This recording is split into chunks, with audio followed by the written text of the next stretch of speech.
Welcome to the podcast. For those of you that are our regular viewers, you will notice that I am not our regular host. My name is Spencer Cronin. I am JCRC's Director of Educational Partnerships, and I'm very excited to be joined by Shira Hoffer, the founder and executive director of the Viewpoints Project. Shira, thanks for being here. Thank you so much for having me. Fantastic. I guess just to start, will you tell us a little bit about the Viewpoints Project and the fantastic work that you all do? Yeah. So the Viewpoints Project is a student-led nonprofit focused on creating a culture of curious disagreement in educational settings. So we work with middle and high schools, creating custom programming for them, helping them create, a culture where students hear challenging perspectives or ideas that are difficult, and they're able to say, tell me more about that. I want to learn more about that. And we have a college fellowship that does similar stuff as well. Fantastic. And I just have to say for folks that are listening, as soon as Shira and this org came across my radar, I was immediately like, we have to do something together because this work is so important, so timely, and so in demand right now. I feel like this is an adage that's been said for years and years and years, but like truly now do I believe that we are at a moment where it has never been more important to learn how to disagree curiously and engage in difficult conversations respectfully and all of that. Yeah, absolutely. So tell us a little bit about how and when and why you founded this organization. Yeah, I'll go back to a family meeting. I have a younger brother, so we're a family of four, and we had this family meeting. We used to have, monthly family meetings where we would, bring grievances or excitement, anything that we wanted to talk about as family. So we had this meeting and my brother came in. He was probably 7. I was about 11. And he had this list of about 15 things that he didn't like about me. So the list had things like, I don't like the way she laughs. I don't like that I'm scared to walk through the kitchen because she might slap me across the face. Whatever. Standard younger sibling grievances. Exactly. And so we went through the list very earnestly as a family and, delineated, okay, Eli, my brother, I'm sorry that you don't like the way that Shira laughs, but that's not something that we can control. Whereas, Shira, it's not appropriate that Eli feels uncomfortable in the kitchen. You need to let him walk through the kitchen without, enacting physical violence. So this is kind of the culture that I grew up in, one where we really talk about difficult subjects. We're engaged in relationships with each other. We are not afraid of the hard conversation. We're good at conflict resolution. So I kind of grew up steeped in it. And when I got older, I went to public school my whole life, public school or secular private school. And then I became really invested in Judaism around the time of my bat mitzvah and wanted to go to a Jewish high school and found GAN in Boston, but we lived in New Hampshire. So I moved in with family friends in Boston, actually, and boarded in order to go to GAN. Oh, wow. Because Judaism and Jewish pluralism in particular was really important to me. And thinking about, okay, how can we all be in community together? We're all Jewish, but Shabbat looks different to us, or, keeping kosher looks different to us. How can we learn about that, be in community? And so GAN was amazing for me. And going into college, I thought it was going to be like GAN on steroids, that it was going to be just a bunch more people from more diverse backgrounds, all, grappling with each other's identities and viewpoints and all of these things. And I would say maybe I had high expectations, but I think I was let down a bit, to say the least. It was not, that robust place of grappling with identities in the way that my high school was. And so I sought out opportunities to engage across differences in college. I joined the Interfaith Forum. I actually trained as a small claims court mediator. So I volunteer in small claims court in Massachusetts, which is really fun. If we had more time, I would love to spend podcast segments unpacking small claims court, but there's probably some confidentiality stuff there. But anyway, yeah. Maybe, yeah. But it's a lot of those same skills of okay, there are two parties, right? And they have vastly different stories about the exact same event. So do Israelis and Palestinians, right? So do pro-life and pro-choice activists. The skills around engagement are very, very similar. And so after October 7th, campus communication, whatever, small amount of civil discourse there already was, really broke down. I don't know that we need to spend podcast time on that either. And I wanted to do something about that. I love curious disagreement. Nothing brings me more excitement than meeting someone that I really disagree with and understanding why they think what they do. And so, long story short, I started this hotline around the Israeli-Palestinian conflict where We had volunteers who had different viewpoints, and people would text the hotline with questions about the conflict. And we would respond by saying, here are 3 different perspectives in answer to your question. Why don't you take a look at them? And, hopefully that will help you develop a more well-rounded perspective. And the hotline went on for a while, but we realized, the people that the hotline is helping are people who are well on their way to becoming, engaged citizens. They're asking questions already. What about the people who aren't asking questions, who don't think they have any questions in the first place? How can we engage them? And that's where the Viewpoints Project came from, helping out to create cultures where this curious disagreement can really thrive. You founded this incredible organization during your time in school as an undergraduate. And where sort of, if you want to give us the overview of like, where are you going with this, right? What is the work that you're doing now? Where do you want this to go? What's next for you all? Yeah. So I graduated in May. Congratulations. Thank you. Into being the full-time executive director of the Viewpoints Project. So that's really, a privilege to be able to, come right out of college and continue doing this project that I've been working on for a year and a half, almost 2 years now. And we have all sorts of goals. I mean, where do I start, right? These first 3 years I'm kind of seeing as a pilot phase, as like this isn't Shira's side project anymore. This is, an organization with a staff and a budget and grants and people and clients. And so, sending our curriculum to experts to get reviewed. So a lot of our work is designed by students, because part of our theory of change is that they're a near peer model of education, whether that's, students, college students going into middle and high schools, or college students supporting each other, is really important. But that doesn't mean that we want to sacrifice kind of expertise. And so, we write up a curriculum with our students, and then, maybe we send it to some folks on our advisory committee. So we're constantly kind of reviewing curricula. We're trying out different types of programming. One thing that we've found so far is that kind of 8-month consultancies where we partner with a school and we work with a dedicated group at that school over time seems to have, and this isn't very surprising, more effect over the long term than something like a one-day workshop, though, we'll do both of them. For the college student fellowship, right now, one semester we work on club projects, and then the second semester there's a capstone project for the whole university. Does that make sense? Do we actually just want to do semester-long fellowships? Do we want to, revamp this? There's a lot of kind of testing ideas, testing theories, raising funds, becoming a full-fledged organization. And then after that, have this dream. I'm not sure it will ever happen, but, if you ask me, like, if I could snap my fingers, like, what would happen? I want the college work and the middle and high school work to come together, because I think the idea of role models is so important. And you were mentioning, there maybe isn't a more important time than now to be practicing civil discourse. We don't have a lot of leaders in this country that I think stand out for their, expertise in civil discourse, let's say. So if we can have high school students, when they go on social media and look at college students, they're not seeing always, most of the time, I might suggest, college students sitting down to have really hard conversations in a really respectful, productive way. So how can we create partnerships between these college students who can serve as role models for middle and high school students? So I want to create these partnerships where our college student fellowship is running, let's say, in, 10 different states. And then we also are partnered with the local middle and high schools in those, towns that those campuses are, and that the fellowship incorporates both work for the students to do on their campus and for them to come into the middle and high school. So we're building kind of community relationships.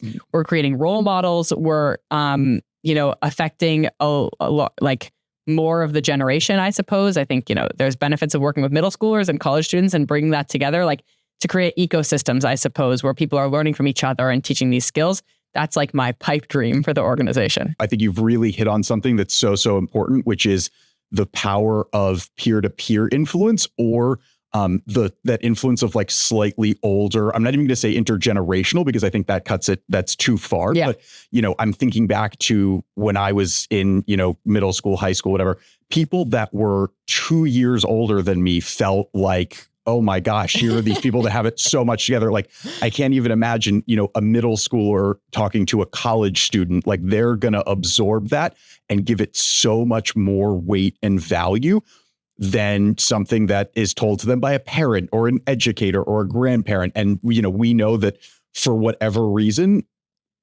adolescents tend to just take what is told to them from sources of authority and tune it out. There are Yeah. so many young people out there that just like, if a parent or a teacher tells them that the sky is blue, they are going to turn around and tell you that it is green. So I really, I love this idea of peer influence and sort of really capitalizing on that. One more question sort of in this general thread that I'm just really curious about is, at what point did you decide to make the leap and say, I am going to make the Viewpoints Project my full-time job? Because that is a very, I applaud you for having the confidence and the bravery to do something like that. Oh gosh, thank you. Yeah, I have one more thought on the near peer point. Please. Which is just like, I think there's such the middle school to college or even the high school to college gap. To me, it's like the perfect gap because I definitely, like when I was in high school and I saw kids in college, I grew up in a college town. I was like, wow, like these people are so cool in a way where I could also see myself being them in a couple of years. Whereas like if I met, some guy who has 3 PhDs in conflict resolution, I might be like, wow, that is so cool. I will never be that guy. In fact, I still think I will never be that guy. And so it's like there with like an age gap where maybe you have an older sibling in that age where it's like you look up to them, but you can also imagine like wrestling them on the couch after dinner. There's like something magical there, I think, where you need to be able to see yourself in somebody in order, I think, to adopt what they're suggesting. I think in role models, like that's why people talk about like why representation is so important, like having TV show characters of different races or identities. Like there's something about seeing yourself in somebody that matters. And it's hard for kids to see themselves as adults, but the college student, I think is really exciting. When did I decide that this would be my full-time job? I don't know that there was like a decision point. I'll tell you, when I started the hotline, it was not my plan to found an organization, let alone spend time leading it. I wanted to go to law school. I was interested in becoming a public defender or maybe doing religious liberty law, which is in some ways actually pretty similar, but also pretty different than this. It was kind of like a one step led to the next type of story where it's like, you can imagine someone being like, follow your dreams, like each path. But like, actually, it's true. Like, started the hotline. The hotline was going really well. Then a teacher texted the hotline. It was like, do you ever do workshops? We said, no, we don't do workshops. She said, please, could you do a workshop? Eventually we did a workshop. It was like, wow, that was pretty cool. What if we learned more about how to do workshops? And then we like started doing some workshops. And then it was like, whoa, now we offer workshops. And then now we have a 501c. Like, it was all of these small steps that, like, looking back, it looks like we planned it really nicely, but actually in the moment, it was a series of like, this is the next logical thing to do. And then I think last year, maybe around this time or a little bit later, like maybe halfway through my senior year, I was like, oh, there's potential here. Like this is something that, first of all, I really care about, that I want to see happen. And that, we have enough momentum from schools. We have enough interest. We have enough people who are excited. We have, maybe we could actually raise enough funds to be able to hire someone for a year and to like give it a go. And that's someone, I suppose, being me. Like there might be enough money to pay me for my 1 year after college that I could try to make this happen. And so we set a fundraising goal and went about kind of raising those funds. And then we had them. And so now this is my job. And, we've been very fortunate to gain support from a bunch of foundations and from individuals. We also have earned revenue. So we have kind of this steady stream where it's like, oh, this is actually happening. So there's not really a point, I think. Yeah, I appreciate the compliment that you called me courageous. I don't know that I feel particularly courageous. I think it would be courageous, maybe more courageous, if 2 years ago I was like, I'm going to start a nonprofit. That's not really what happened. It's more like the small moments of courage where it's like, oh, I wonder if we could raise, $30,000 more. Or I wonder if we could partner with the university. And then each of those small moments kind of become the bigger. I think that's just a sort of case study in like taking a really good idea and nurturing it and growing it into something that has real momentum. Let's shift gears to talk a little bit about sort of the meat of your work and this idea of, viewpoint diversity, disagreeing curiously, engaging in difficult conversations. I'm going to start with just the sort of $1 million question that I think is on so many people's minds at this moment, whether consciously or unconsciously, which is, why are difficult conversations so difficult? Yeah, it seems like a very simple question, but it's a really complex answer. And there are so many like reasons, and the reasons differ for different people, right? So I guess one thing I would say, like if we're breaking the fourth wall, like if you're listening to this podcast and you feel like this is really difficult for you, you are not alone. Like what we're asking students to do and what anybody who's talking about, civil discourse is asking people to do is really freaking hard. And that's okay. And I'll tell you why. There are reasons so when we decided to go from the hotline to offering programming, we did kind of a landscape analysis as well as a kind of a literature review. What does the psychology literature have to say about curiosity and about disagreement and how they connect?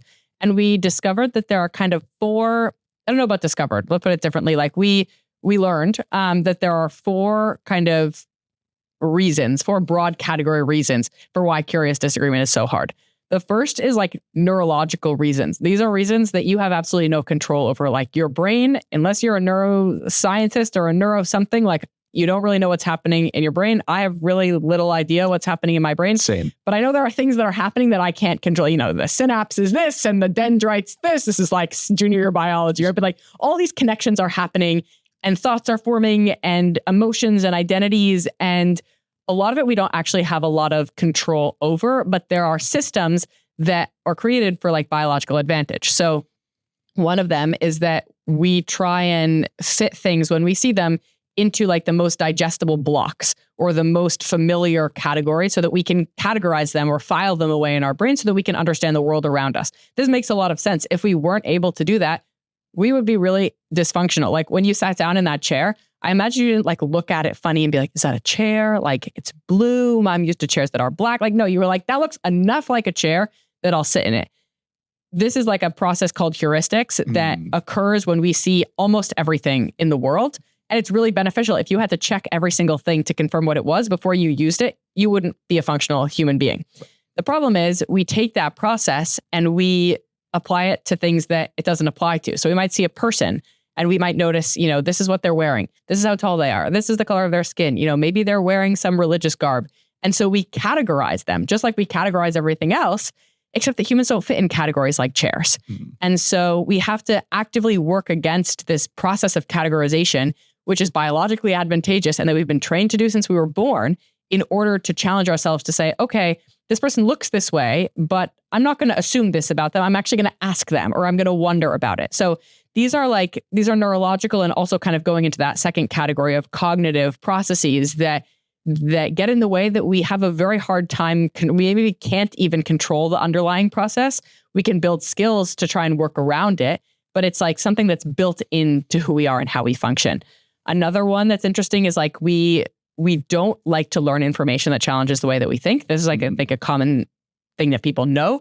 But I came across this study that said, you know, between 10 and 50%, which is a big percentage, but between 10 and 50% of people who get tested for HIV don't come back to learn the results, which is fascinating, right? It's like, but don't you want to know? But actually, no, like you don't really, like if you're diagnosed with something devastating, whether it's HIV or something else, we don't really want to know that because that's terrible. That feels really bad. And it's the same for difficult ideas. Like we don't want to learn things that are hard for us, that are upsetting to us. And that makes sense too. So that gets in the way.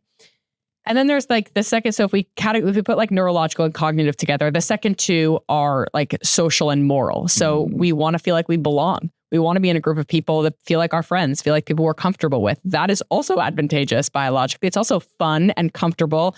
And, you know, we feel loved, we feel accepted, we want to feel those things. So then pushing back against hard ideas when those ideas, you know, directly impact who we're friends with or what our group is, that's also hard. You know, when we hear ideas, you know, maybe there's some ideas that feel like, okay, you know, I could go either way on that. But when you have a moral commitment to an idea and somebody challenges it, you'll experience a different type of outrage, like a moral outrage. And that's a different feeling. That's like when you're seeing red, right? And you're like, I could never agree with that person. I could never understand why they think that. Like that gets in the way too. And then finally, like there's an interesting study out of Stanford, I think in 2016 or 2017, where they looked at the salience of different aspects of people's identities. And it used to be that, you know, if you ask someone what's the most important part of your identity, they might say their religion, their ethnic group, something like this. Nowadays, people will say, you know, their political identity. You know, I'm a liberal, I'm a progressive, I'm a conservative, I am pro-life, I am, you know, anti-gun, whatever it might be. These are things that used to be seen more as viewpoints that somebody had that are now being seen as part of who people are. And so suddenly challenging a viewpoint isn't challenging a viewpoint anymore. It's actually challenging an identity. And that's way harder. And we don't like that. We don't like the experience of our identity being challenged. So I feel like I've now been talking for perhaps way too long about these challenges, but it just goes to show there are so many challenges and they're built into who we are. And we have to be able to develop the skills to combat them. And that's what will kind of allow us to engage in curious disagreement. We've evolved beyond our lizard brains, our caveman brains that, needed to be able to tell the difference between the good plants and the bad plants. And obviously we've advanced beyond that, but our biology perhaps hasn't quite caught up to some of that. And then also, I think the other part of that I really took out that I think is interesting and very true, but maybe not thought of as often as it should be, is what you said about, the morality and the justness of this, of nobody wants to walk around thinking that they're wrong all the time. Right? Yeah. The vast majority of us walk through life, myself included, thinking that we are right and just and doing the right thing. And I think that is, 90% of all conflict, I feel like, comes from people who think both of the, who each think that they're doing the right thing. And so I think you've done a phenomenal job really just sort of laying out the problem with difficult conversations, but also just like more generally the problem with like name your conflict, whether it be a social one, a political one, like anything that's, dominating the news cycle right now. I think you've really sort of done a phenomenal job sketching out just how to think about some of these things and why some of these things feel so impassable. That sounds so depressing. Yes. Like the way that we've just put it, like that was like 5 minutes of like depressing thoughts. And I want to their point about biology is a good one, the lizard brain. There's also the point though that like one of the things that makes humans perhaps different, and I am not a biologist, but like we've also evolved to cooperate and build relationships with each other and build communities and to be able to resolve conflict. And so like, yes, I want to be clear that there are these very clear challenges, but I want to be even more clear that they're not insurmountable. And I imagine we'll talk about that maybe later in the podcast. It's actually a phenomenal segue to my next question, but I actually am going to sandwich something in between there, which is, so, we're talking about our goals here, right? Of like disagreeing curiously, of engaging in difficult conversations respectfully. Could you just say, before I delve into like, how do we do some of that? Yeah. Could you just say a little bit more about like, what does that even mean, right? Like, what are our goals? What should our goals be when it comes to this work? Yeah. And I think there's like a lot of terms that get thrown around in this work. And I want to like be clear about, so people talk about bridge building, they talk about civil discourse, they talk about viewpoint diversity. We talk about curious disagreement. To some degree, those things are very similar, right? It's all about how can we connect with people across differences. Like bridge building, I think sometimes has the connotation of like, let's sit down together and like tell our stories and find common ground and do that. Which is great and really important and valuable. The reason we talk about curious disagreement in particular and what that looks like is we're particularly combating this relatively new, but not too new trend of self-censorship, where students are just not sharing what they think or just saying like, yeah, okay, I agree, but secretly not agreeing because they're scared of social or other repercussions of sharing their perspective. So we talk about curious disagreement because we want people to actively disagree, to seek out those moments of discomfort, to seek out those areas where they actually, have a serious problem with what somebody else thinks, but then to be curious about it. And people think that it's an oxymoron to disagree curiously because often it's like, well, I have an open mind because I'm willing to change my perspective, or I have a closed mind because I'm not willing. We think you can have an open mind and be not willing to change your perspective. That, I could, this is the JCRC podcast, right? I'm Jewish. Somebody sat down and was like, Shira, here's why I think that like being Jewish is bad for the world. I actually, and I know I'm kind of weird about this, but like, I would be really curious to understand why they think that. I would not be willing to change my mind on that first, right? I am very proud to be Jewish, and I am not going to change that because of this guy's thought or this lady's thought that, it's bad to be Jewish. But I am actually curious, like, why do they think that? What led them to that perspective? Had they ever met Jews before? What experience, So there's all of these reasons why. And like that to me is curious disagreement. It's like, it's great to be open to changing your mind. I'm certainly not saying that nobody should ever change their mind. But what we're trying to add is like, you can be curious about the why without being willing to change your mind. And that maybe frees you to have some of these conversations without feeling vulnerable that you might be like changing your identity because you're having a conversation. Like, no, you can be solid in your identity and be curious about why somebody else is different. Yeah, we talk so much in the work that we do in our, in our K through 12 work, in combating anti-Semitism more generally, in, all of the various fields that JCRC touches. We talk a lot about changing hearts and minds, which I think is really important, and don't want to like totally discard that. But I think that too often I see conversations approached as though the stakes are always changing hearts and minds, right? What am I going to say in this next thing that's going to change the mind of the person that I'm talking to? And, to the other end of that, how do I counter everything that they're about to say to me so that my mind doesn't get changed, or that the mind of the person who's observing this might not get changed? Like, we're really approaching conversations as zero-sum games. Interesting. And I think it's really, really important to say what you said, to emphasize what you said about, we can approach conversations without either the fear of having our own minds change or the goal of changing others' minds. Yeah. One of the things that we talk about a lot when we do like an active listening training, typically when people think of active listening, they think, okay, like making eye contact, like nodding, leaning in. All the things I'm doing right now while we're having this conversation. And when you said, after I talked about the 4 factors, you were like, let me just repeat it back to you. I was like, aha, that's an active listening tool.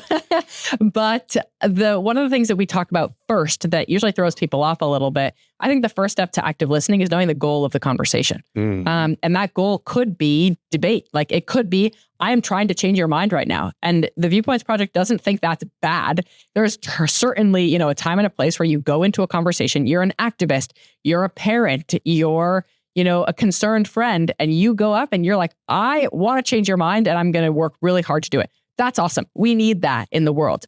There are also other types of conversations. A dialogue is often more of like, I want to sit down and understand you. A directive is like, I need to tell you what to do. Like, there's a fire and you need to go outside. There's not a dialogue, right? So there are different ways that we engage with each other.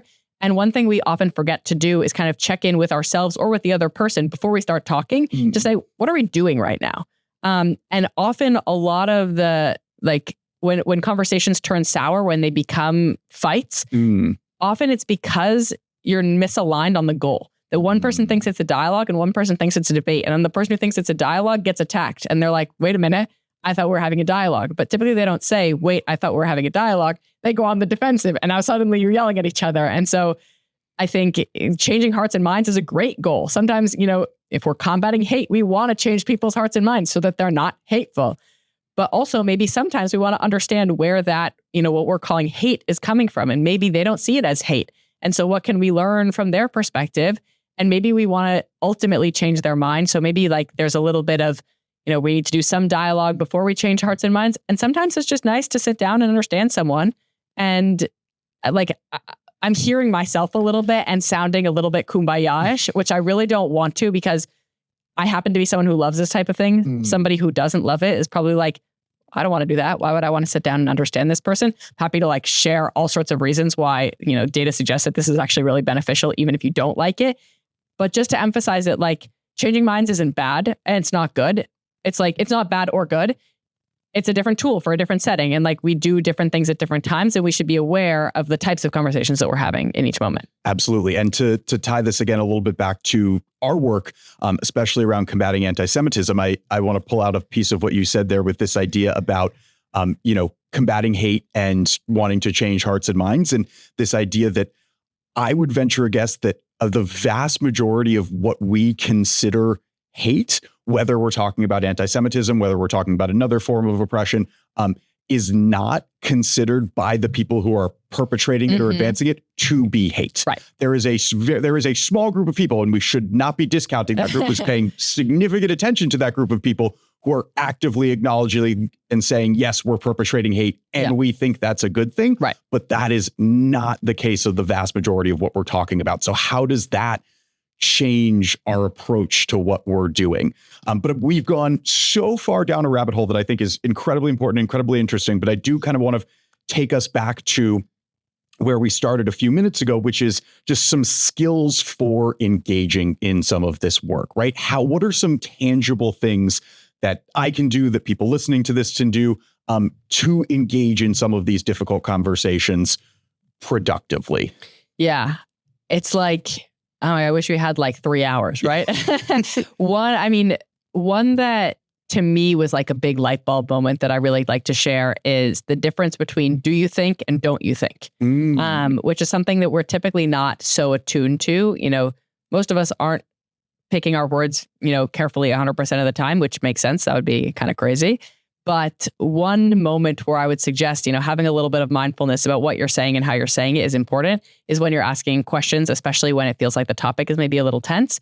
The difference between do you think and don't you think, or would it be versus wouldn't it be, like whenever you put the like when you negate a word, it puts people on the defensive. So, Spencer, do you think that we should have an asylum policy for immigrants?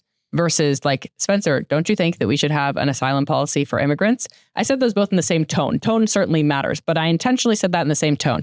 And I imagine that when I asked the second one, you got a little bit like, oh, like, don't you think? That's like a leading question, right? It's an accusational question. There's an implication there, right? Exactly. You've already, by framing it with the don't you think, in some ways to me, you've already made your position known on it. And now you're trying to say, do you agree with me? I'm like sussing you out a little, right? Yeah. And there's moments for that. Like maybe it's a really great tool if you're on a debate team in school. I was never on one. Maybe you're not supposed to do that. I don't know. I'm actually shocked. I know.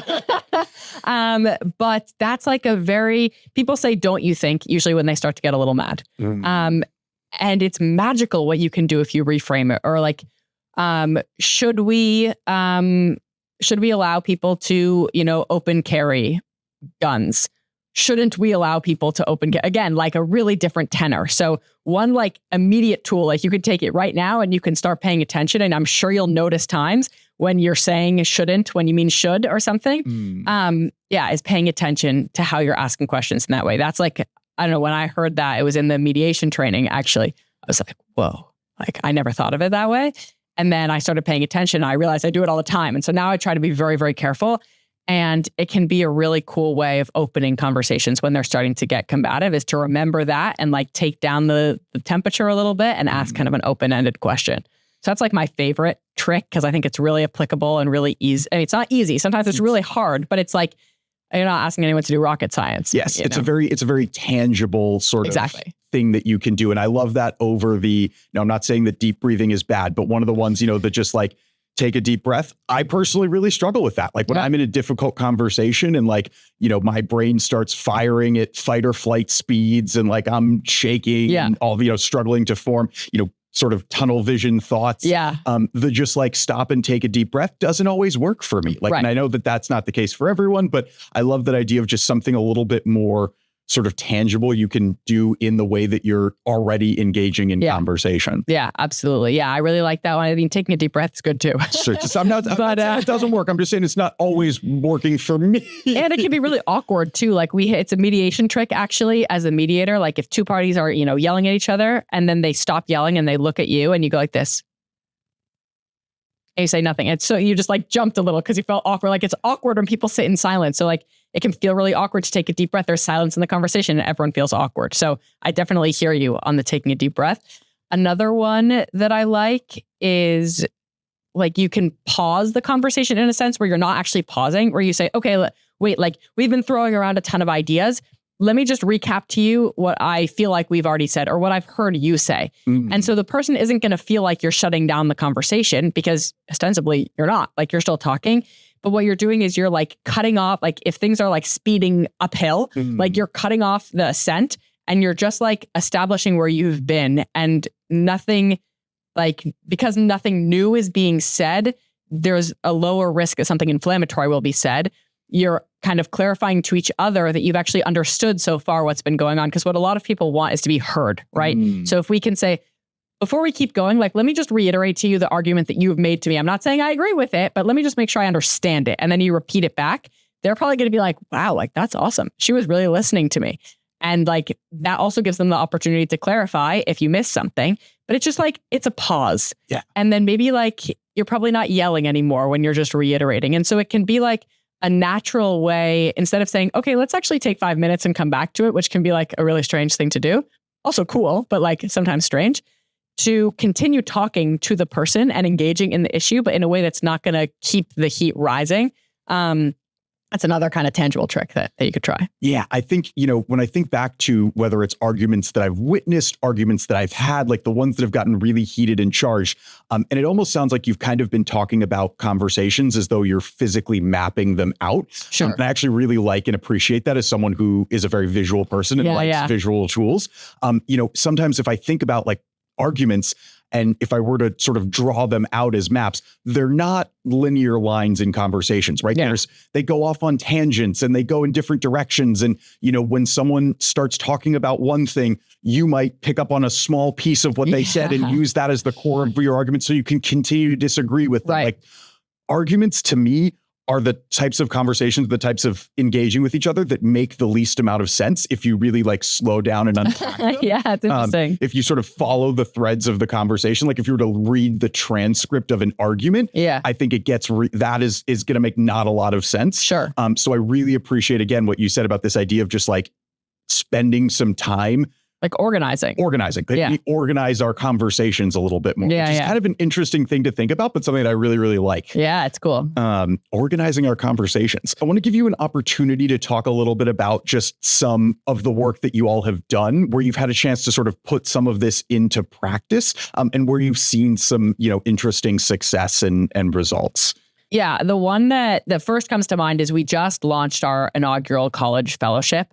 So we have college student mentors who are leading a cohort of college students, fellows, who are all club leaders. And their goal is to think about how a framework of curious disagreement could help their club achieve pre-existing club goals. So instead of what we've been doing is kind of preaching the intrinsic value of civil discourse. I 100% believe in the intrinsic value of civil discourse. And sometimes it's hard to convince somebody, especially a college student who has a lot of, responsibilities and things going on, to adopt kind of a new thing to care about. But if we can help students see actually civil discourse will help you score more goals on the soccer field, or knit more hats for the homeless people. The idea of our fellowship is to align the tools of civil discourse with the interests that students already have in their clubs. And so we had this kickoff retreat at Elon University. We're partnering with Elon and Dartmouth to do this work this year and looking for more schools for continual cohorts. And to see my biggest takeaway from that retreat was that we had a lot of fun. We played bingo, disagreement bingo. We did things that were funny and hilarious and entertaining. And students, shared in their takeaway. They were I didn't realize disagreement could be so fun. So that's been one takeaway. It's sometimes civil discourse is framed as now you have an hour-long, civil discourse training. And those usually you can learn a lot if you're I'm tapped in, I'm going to learn these things. Or you can be oh my God, not another hour-long training. It's going to be boring. So one thing that we've learned, suggestion for you, if anyone out there is trying to create a training, how can it be fun? Because this isn't a chore. If people start to see civil discourse as a chore, I think we've already lost. So how can we make it engaging and fun?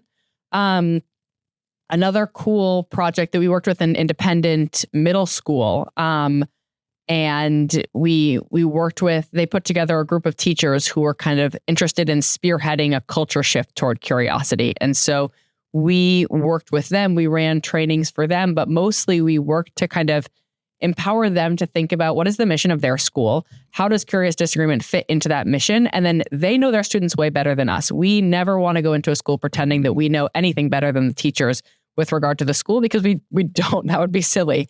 So they thought about, we use this language in particular. We have a culture where we're, a little more nurturing, or we're a little more strict, or, we focus a lot on virtues development, or we focus a lot on academic excellence. There are all sorts of things that schools focus on. So we worked with this focus group of teachers, and they came to us and they said, here's the things that our school cares about. And we helped them come up with projects that aligned, again, what their schools cared about with our kind of mission of curious disagreement.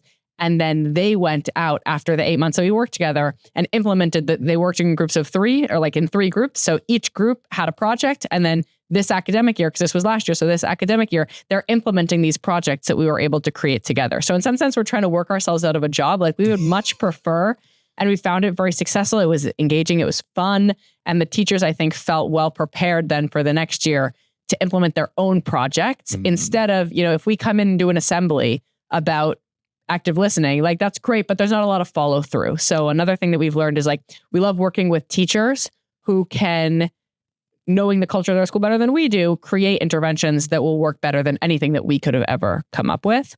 And then a third is 7th graders, actually. I think 7th graders, 8th graders, students are really good at this when we ask them to do it. So we've done workshops with 7th and 8th graders. We did one with a school that was a K-8.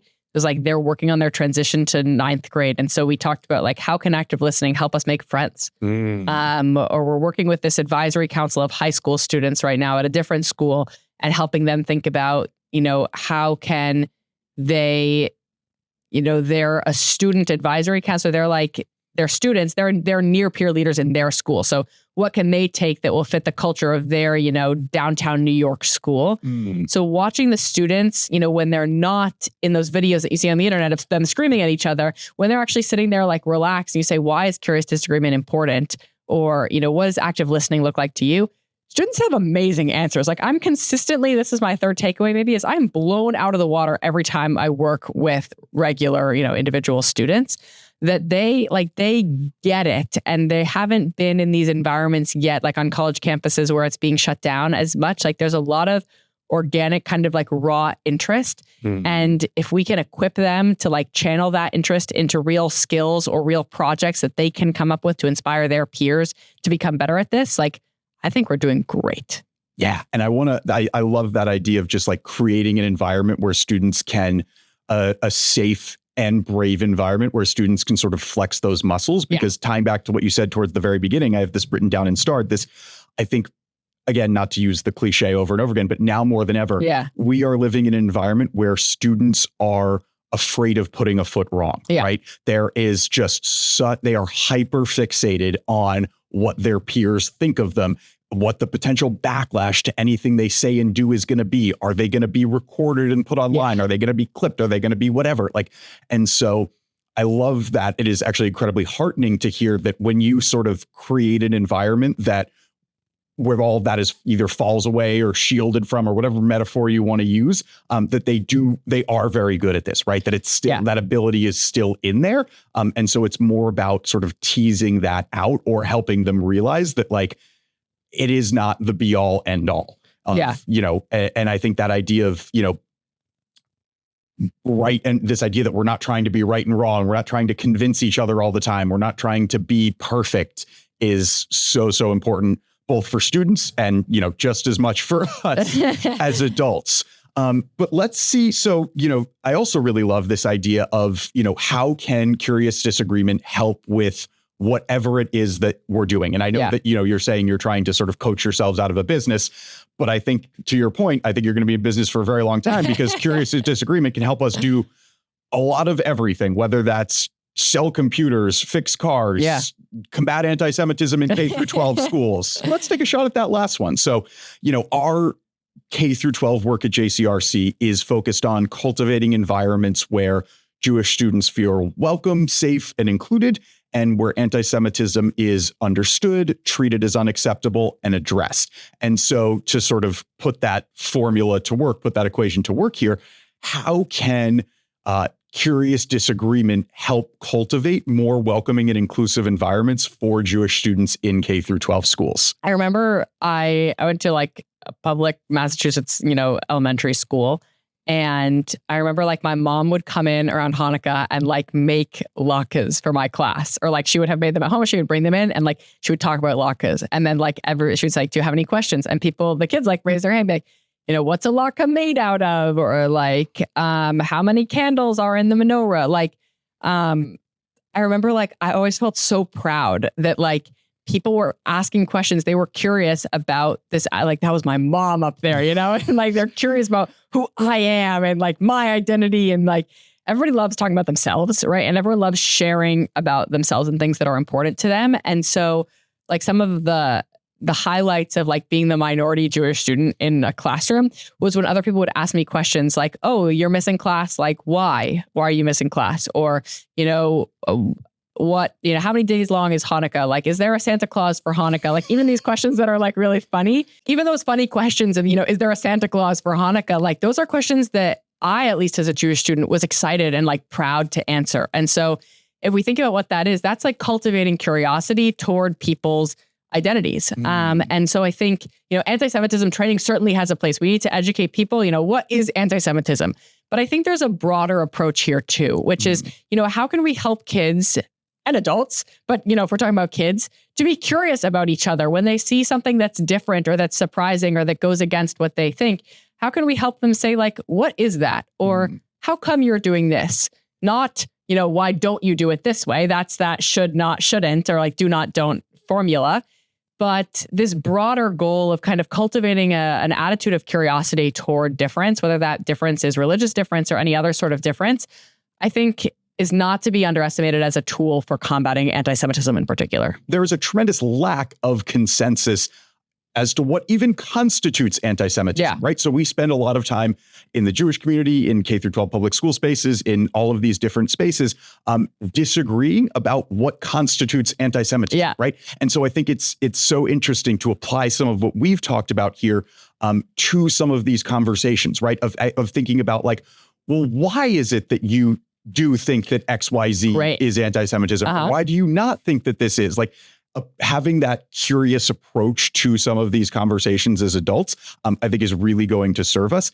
And I think so much of what we see in K through 12 schools when it comes to cultivating inclusion for Jewish students among all students is that 99.9% of the time, schools want to be doing the right thing, right? They want to be cultivating inclusive environments for Jewish students in the same way that they do all of their students. Right. But similar to what we just talked about with young people and their things, they are afraid to do the wrong thing. We are living in such a polarized moment, particularly around this topic, that there is such a fear of putting a foot wrong. And so I think that I said this actually at a group for educators that we're running last night in our meeting. I said, so often I think that schools are afraid of putting a foot wrong, that they don't put any foot forward. That there's this sort of inaction, and that's a problem, right? That's the doing nothing out of a fear of doing the wrong thing, is almost worse.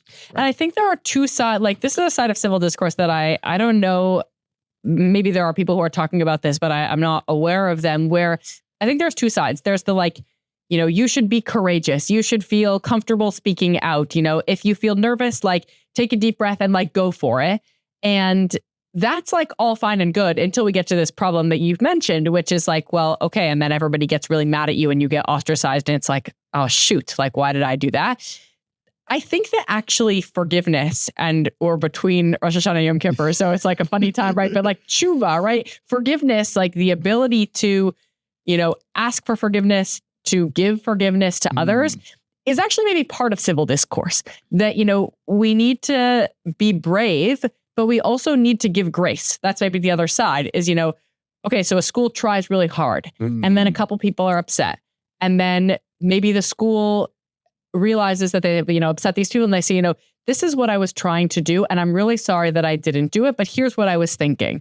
And then the parents who are upset are able to say, okay, I understand this is what you were going for. Like, I see your good intention.